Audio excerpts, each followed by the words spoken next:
মোকালপাৰাৰ নপাৰা গাঁৱত নলা বন্ধ কৰাৰ ফলত হোৱা কৃত্ৰিম বানপানীৰ পাছতে প্ৰশাসনৰ তৎপৰ নলবাৰী জিলাৰ বৰক্ষেত্ৰী সমষ্টিৰ মোকালবোৱা নপাৰা গাঁৱৰ ৰাইজে 24 দিন ধৰি আবদ্ধ হৈ আছিল পানীত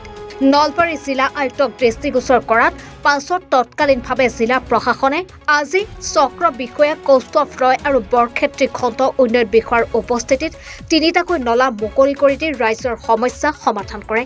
জিলা প্ৰশাসনৰ তৎপৰতা নপাৰা গাঁওবাসীয়ে জিলা প্ৰশাসনক ধন্যবাদ জনায়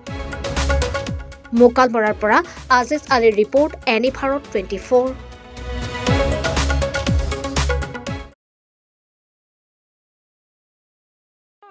ৰব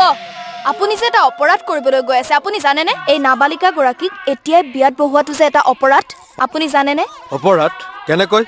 মোৰ ছোৱালী মোৰ কথা তুমি যিয়েই নোকোৱা ভূয়া 18 বছৰৰ তলৰ যিকোনো কন্যা সন্তানৰ বিয়া দিলেই আইনগতভাৱে এক দণ্ডনীয় অপৰাধ বিয়া দিয়াজন যিমান দায়ী বিয়া পতাজনো সমানে দায়ী এতিয়া তাই পঢ়া শুনা কৰাৰ বয়স খেলা ধূলা কৰাৰ বয়স তাই খেলিবলৈ দিয়ক পঢ়িবলৈ দিয়ক আৰু চাব এদিন আপুনি তাইক লৈ গৌৰৱ অনুভৱ কৰিব পাৰিব এতিয়াই তাইক সংসাৰৰ বুজা দি তাইৰ ভৱিষ্যত জীৱনটো অন্ধকাৰ কৰাৰ অধিকাৰ তোমাৰ জানো আছে মোৰ ভুল হৈ গল মাজনী মোক ক্ষমা কৰিবা শিক্ষা লৰা ছোৱালী উভয়ৰে প্ৰাপ্য আৰু অধিকাৰ